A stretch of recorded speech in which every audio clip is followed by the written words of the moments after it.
The first ships came down on a Wednesday. They broke through the clouds over the southern United States like burning metal spears, bright and wrong against a calm blue sky. For a few seconds, people thought it was a weather event. Maybe military tests. Maybe something distant. They were wrong. By noon, every screen in America showed the same thing. Black ships. Huge. Silent. Dropping lower over forests, highways, farm fields, and small towns that had never seen anything like this before. The government spoke fast. Unknown aerial objects. Possible hostile contact. Stay indoors. Wait for instructions. But by sunset, nobody was really listening anymore. Because the ships weren't waiting. They were choosing. They picked southern red clay country. A place of long dirt roads, thick pine woods, swamp edges, and old farms sitting far back from highways. A place where people didn't ask permission to survive.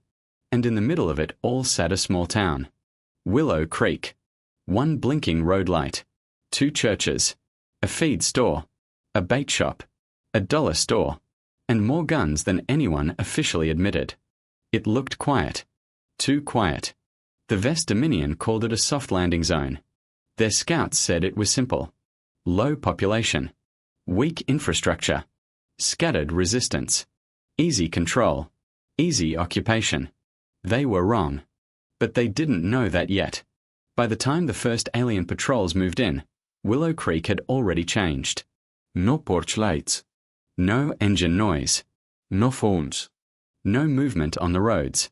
The town wasn't evacuated. It was holding its breath. The Vest Patrol unit moved at night. 9 soldiers in heavy segmented armor, glowing faint green in their visors. Weapons ready. Drones scanning ahead. Their leader, Kelt, kept his formation tight. This was supposed to be routine work. Find humans. Map supply points. Clear resistance. Finish before morning. Simple. But the forest didn't feel simple. The trees were too close together. The shadows too deep. The air was wet and heavy, like the woods were watching back. Kelt didn't like it. His kind preferred open ground. Clear sight lines. Clean targets. This place felt like it swallowed sound. Then they heard it. Music. Soft. Strange. A thin twang drifting through the dark trees. One of the troopers raised a weapon. Source ahead. Kelt signaled forward. The squad moved carefully through the pines. And then they saw it. A small clearing. A broken old shack. A rusted truck. A porch light glowing warm yellow in the dark. And a woman sitting in a rocking chair. An old human woman. Floral dress. Thin frame. Calm hands. She was playing a banjo. Slowly. Like nothing in the world had ever changed. She did not stop when she saw them. She did not stand. She did not run.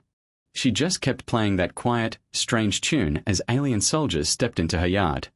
Kelt froze for a second. This was not what first contact was supposed to look like. He activated his translator. Human civilian, he said. This area is under Vest Dominion control. You will comply. The woman stopped rocking. She spat to the side of the porch. And said, "Y'all ain't from around here." Kelt's grip tightened. "You will identify any resistance in this area." The woman looked at him carefully now, like she was weighing something. Then she said softly, "Honey, if I was you, I wouldn't stand there." The forest went silent. Too silent. Kelt stepped forward. "You are not in a position to issue warnings." The woman slowly lowered her banjo. The last note hung in the air. Still. Waiting. Then the woods answered. From somewhere deep in the trees. Something moved. And the first shot cracked through the night. The first shot didn't sound like advanced warfare. It sounded like a crack of thunder trapped inside the trees. Then everything broke at once. Gunfire erupted from 3 directions. Not clean energy bursts. Not disciplined alien return fire. It was loud. Ugly. Human. Rifles. Shotguns. Heavy rounds ripping through bark and metal like the forest itself had started shooting. Kelt barely had time to react. A trooper beside him dropped instantly, helmet gone before the body even hit the ground. Another turned, trying to find the shooter. and never got the chance. A round punched straight through his armor seam. He collapsed without a sound. The Vestaminian had expected resistance. They had not expected this kind of resistance. There were no visible formations. No clear enemy line. Just flashes between trees. Behind stumps. Inside brush piles. From angles that made no tactical sense. Kelt shouted orders. Form defensive pattern. Identify targets. But the forest didn't cooperate. It swallowed his commands. And then fired again. More troopers fell. One tried to deploy a shield drone. It never finished activating. A shot hit him mid-motion. The drone dropped uselessly into the dirt. The weapons were primitive. That was the problem. No targeting systems. No energy signatures. No predictable patterns. Just raw kinetic force. Old technology. The kind most advanced armies stopped respecting long ago. And yet it worked. Too well. Kelt's squad broke formation. Not from lack of discipline, but from lack of understanding. There was no battlefield. There was no front line. There was only the woods. And the woods were everywhere. Another trooper fell. Then another. Until only a few remained standing. Kelt saw movement near the shack. The porch. The old woman was still there. Still sitting. Still calm. Like none of this belonged to her anymore. Kelt turned his weapon toward her. But something hit his helmet. Hard. From the side. The world flashed white. Then black. Silence. When Kelt woke up, he couldn't move. His arms were bound. His armor was gone. And he was sitting upright in a chair under bright hanging lights. The smell hit him first. Smoke. Oil. Meat. Beer. And something else. Something alive and loud. He was inside a barn. But not just any barn. This one was full. Humans a Baibara. Laughing. Talking. Working. Like nothing had happened. And then he saw the wall. His squad. Or what was left of them. Hanging. Not destroyed. Not discarded. Arranged. Their armor had been stripped carefully. Their bodies cleaned. Their limbs positioned. Like exhibits. Like trophies. Kelt's breathing turned sharp. What is this? He managed. The translator cracked his voice into human speech. A man in overalls looked up from a workbench. Well, he said slowly, he's awake. The barn didn't panic. It didn't hesitate. It just noticed him. Like he was the last piece of a job already finished. The old woman was there too. Same rocking chair. Same banjo. Like she had never left the porch. She gave him a small nod. Evening, sugar. Kelt struggled against the bindings. You are violating all Galactic War laws. A nearby man laughed. Son, we ain't read no galactic laws. Another human leaned closer. We read land laws. The barn laughed. Not cruel. Not nervous. Just sure of itself. Kelt looked at his squad again. They had been posed. One was set like it was pointing toward a fishing rod. Another sat like it was waiting for a drink. A wooden sign hung above them.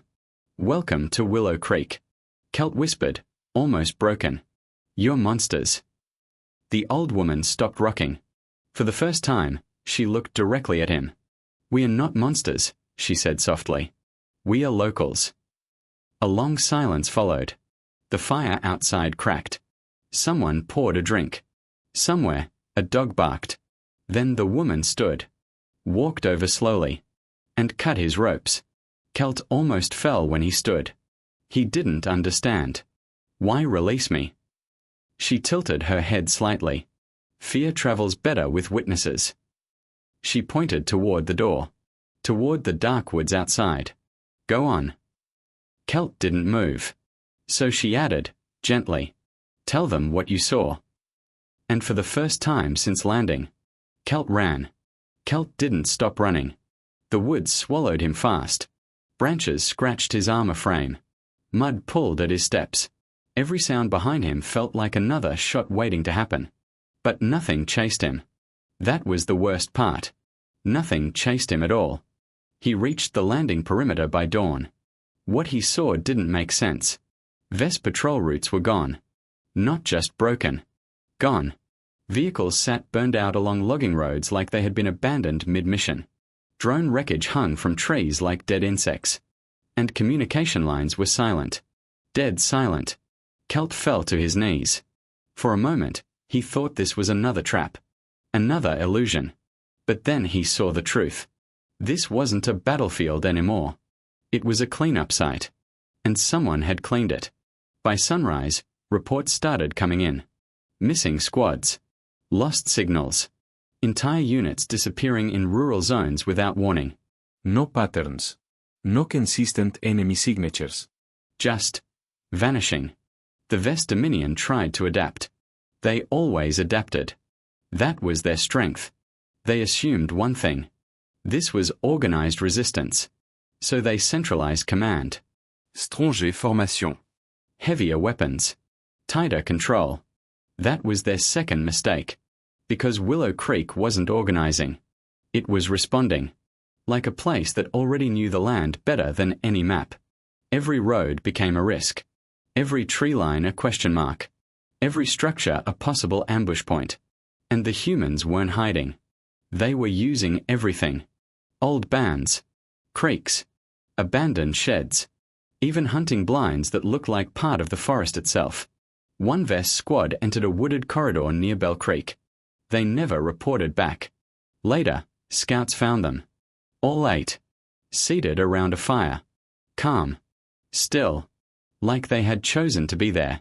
Beer cans were in their hands. Wired into place. Their armor had been stripped and cleaned. Their weapons laid neatly beside them.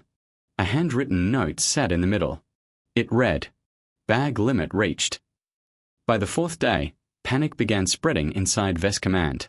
Not fear of defeat. Fear of unpredictability. Because nothing they had trained for applied anymore. No clear enemy. No clear pattern. No clear rules. Just a place that refused to behave like a battlefield.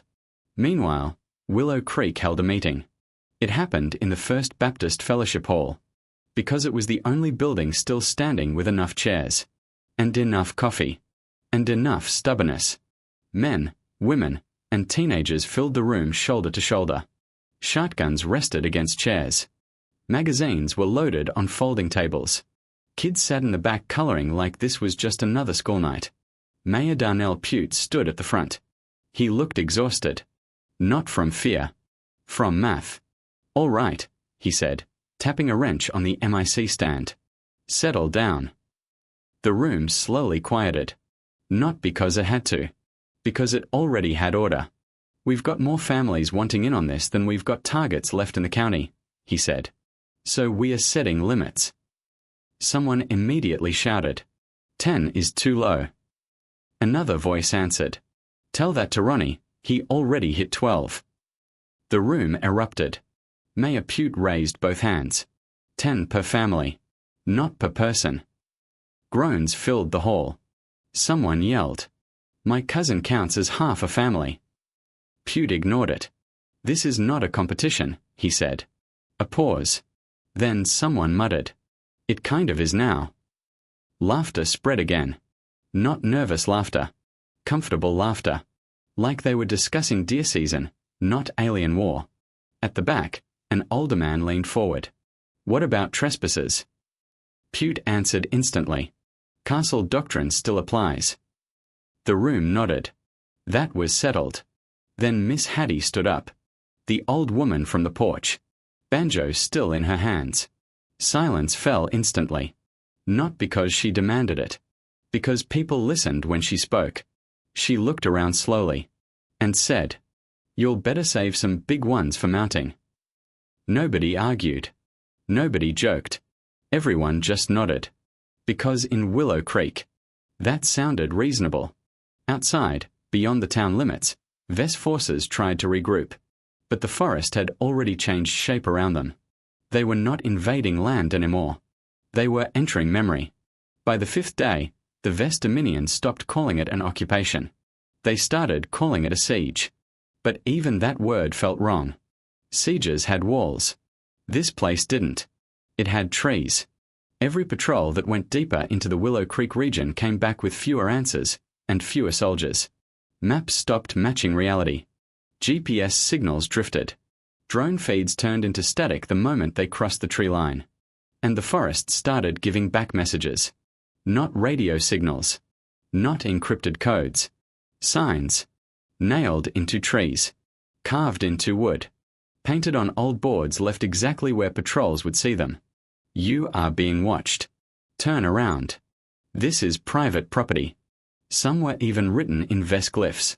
That's when Command realized something unsettling. Someone had studied them. Not just fought them. Studied them. And learned fast. One 8-man Vess unit vanished near a creek crossing. No explosión. No distress call. Just silence. 3 days later, they were found. Sitting in lawn chairs around a fire. Perfectly arranged. Like they had always been there. Their armor was intact but cleaned. Their weapons unloaded and stacked neatly beside them. Beer cans in their hands. Wired into place. A sign hung from the largest soldier's chest. Bag limit reached. Even the Vess commanders stopped pretending this was conventional warfare. Because conventional warfare requires understanding your enemy. And they didn't understand this place anymore. By day 6, evacuation orders were issued. Not because they lost territory, but because they couldn't predict what was happening inside it. The survivors were few. Confused. Shaken. And all of them said the same thing. It doesn't behave like civilians. One described traps built into farm structures. Not explosives alone. Mechanical triggers. Hunting logic. Old knowledge turned into systems. Another described drones lured into forest clearings using heat sources that looked like livestock, only to be surrounded once they descended low enough. Another whispered about a lifted truck. Floodlights on the roll bar. Something screaming in the back. Chasing them through dirt roads for miles. No one corrected him. Because everyone had seen something they couldn't explain. By the 7th day, Willow Creek wasn't just resisting. It was finishing. And then came the final report. Commander Thal stood in a field command tent, staring at the remaining survivors. Only 9 remained from nearly 200. 9. Kelt spoke first. His voice was flat. Broken in places. They argue, he said. About quotas. A pause. Then quieter. As if this is organized. One officer laughed nervously. That's impossible. Kelt turned slowly, and looked at him like he had just heard something naive. I heard them, Kelt said. They held a meeting. Silence. He continued. They decided how many of us each group would take. No one interrupted after that. Another survivor spoke next. A farmhouse. A trapdoor. A cellar full of antlers. Another spoke of drones burned by bait livestock. Another spoke of being hunted through floodlit roads like prey. Then a younger one simply said, "They don't behave like civilians." And stopped talking after that. Commander Thal ended the briefing. And sent a message upward. Short. Direct. Human classification requires revision. Orbiting Command received it. Reviewed it. Then reclassified humanity. Not as a conquered species. Not even as resistance. But as a risk. A systemic risk. The official doctrine was updated. Do not invasion. Meanwhile, far below, Willow Creek was already done. The official military response arrived a week later. Too late to matter. Armored columns rolled south under helicopter cover. Drone swarms filled the sky. Satellite feeds tracked every mile of Highway 18 like it was the final stage of a controlled operation. News networks called it a liberation. Command called it cleanup. Nobody called it what it really was. Confusion. The 1st Cavalry Unit approached Willow Creek at mid-morning. Clear skies. Calm roads. Standard formation. Nothing unusual on sensors. Then they saw the truck. A battered Ford F-250 came the other way at an easy pace. Mud-stained. One door a different color. Gun rack in the back. Coolers tied down. And on the hood. An alien head. Mounted like a trophy. The driver raised 2 fingers in a casual wave. then past them like this was a normal Tuesday. No one in the convoy spoke for several seconds. Then a soldier finally said, "Did we just see that?" No one answered. Because they had. When they reached the original landing zone, there was nothing left to fight. No enemy formations. No command posts. No resistance lines. Just wreckage. Burned ships. Κρούσια βαΐκλας. Empty armor shells. And thousands of spent casings buried in mud. And beer cans. So many beer cans. It looked less like a battlefield, and more like a celebration that got out of hand. In the center of the site stood a sign. Hand-painted. Leaning slightly in the dirt. "You'll come back now." Below it, smaller. "We got more ammo." The soldiers stared at it. No one laughed. No one spoke. One lieutenant finally stepped forward, picked up a cold, empty can, turned it in his hand slowly. It was still cold. Not from weather. From recent use. That detail said everything nobody wanted to say out loud. The aliens hadn't been pushed out. They had been finished with. Far beyond the tree line, somewhere deep in the pines, a banjo started playing again. Soft. Faint. Calm. And every trained soldier in the most powerful military on Earth stood still. Not because they were ordered to, but because something in them understood. This was not a war zone anymore. It was a place that had already decided the outcome. The fleet commanders reviewed everything again. All reports. All losses. All footage. All witness statements. And they reached a final conclusion. Not a theory. Not a strategy. A rule. A new doctrine was written. Simple. Absolute. Never invasion. Because somewhere on Earth, there existed a small town in hunting country that treated invasion like a season, and finished it before anyone else even understood the rules.